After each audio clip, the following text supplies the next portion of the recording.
how you doing? Good. Well, that intro was intimidating. But I am so humbled and honored, Hope City, for you putting this on and including me in this process. So I'm glad that this night was framed around talking with each other as if we're in our living room, because my living room is my safe space. I find that when I start to share my story, I become very reclusive. So for me, this is a step towards, as much as I hope that people will be vulnerable with me, I'm working on being vulnerable with others. So thank you for sharing this space with me. So as it was said, I'm going to be talking about intergenerational violence. And for me, this is incredibly important because as we begin to organize our communities, much as the woman who is being quoted, Angela Davis, says, is the power of the people is within the people. And so for me, it's incredibly important for us to be able to share the most inner pieces of ourselves before we can ever expect to build community and relationships. So for Black folk like myself, trauma looks different, right? It touches us in different places. When we speak to our story, it's deep-rooted. It draws out emotions that we're not necessarily comfortable with, especially when it comes to the stories of our parents and our grandparents. So, violence impacted me in the womb.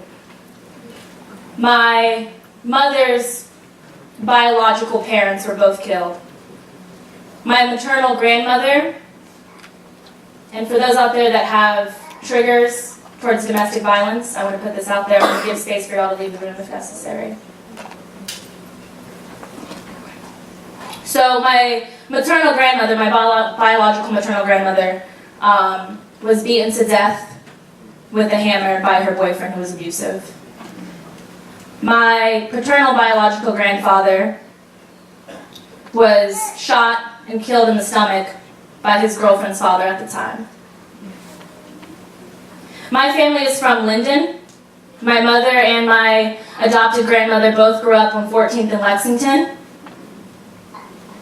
And unfortunately, because of the passing of my biological grandparents, my mother was orphaned at 8 years old. She lost both of her grandparents before she turned 8 and became a foster parent, or a foster child, to her uncle.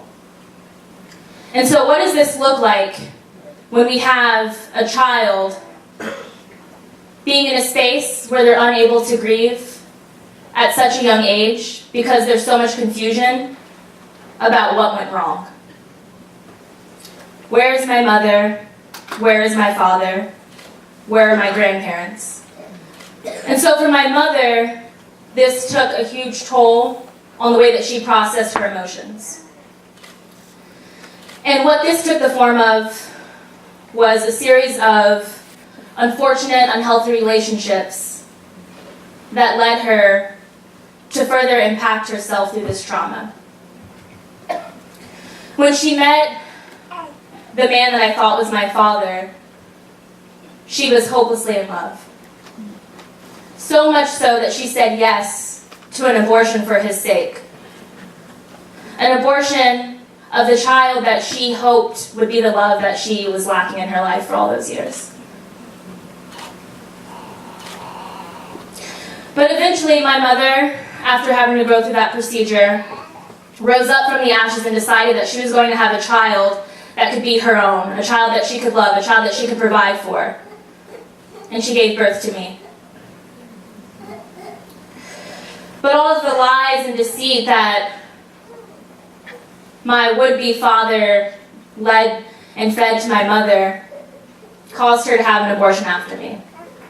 And so we think about all of this trauma, this neglect, this hopelessness that a lot of Black women in particular, and I'm speaking because I'm a Black woman, experience in their lives, where they're forced to think about where their next meal is going to come from, where their next love is going to come from, and how they're going to connect the two to be able to provide for a family one day because they never had a family of their own.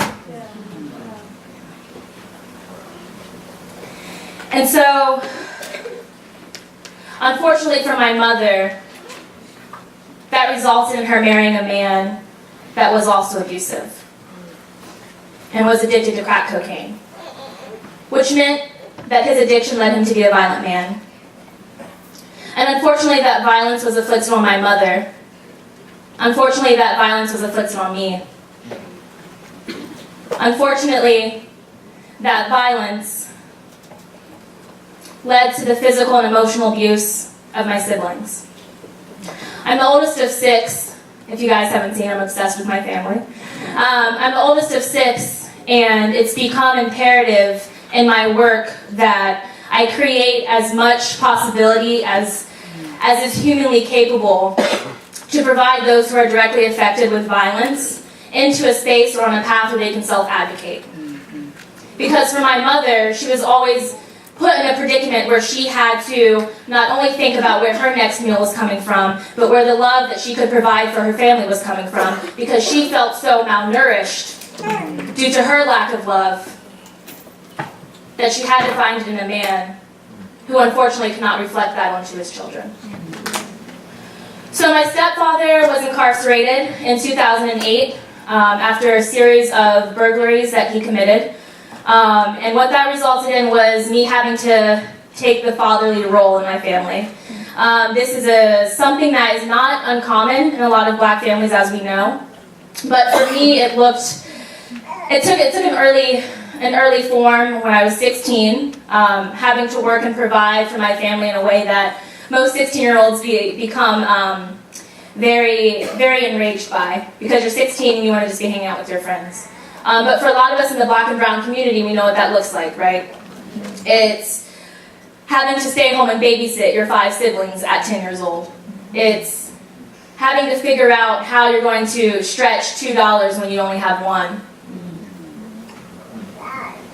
And unfortunately, what resulted in my stepfather going to prison was this unhealthy imbalance where the roles shifted between my mother and I. And this was something that was not uncommon, because due to her trauma, my mother was hospitalized twice. And so I figured out early on that if I needed to be powerful, I had to step in that power for my siblings. I couldn't be powerful for myself. It was for them. It was that codependent relationship that my mother exhibited was now being seen in me. And so over the years, I started to figure out that I can challenge power within my home. This man who was big and heavy, this man who exuded what I thought was power, became my main goal to challenge day in and day out. And yes, it was physically painful. Yes, it was emotionally painful. But that led me to a place where I can begin to recognize the power within myself, the power within my siblings, the power of the people in organizing. And so not too long ago, somebody asked me, how did I find my power? And I found my power in protecting my mother. I found my power in protecting my siblings from a man who I thought was unstoppable. And so it's the power and self-confidence, it's the power and numbers that lead us to our path to victory. And so I'm here to tell you that as much as we talk about radicalism, as much as we talk about fighting the quote-unquote man, we need to be looking inwardly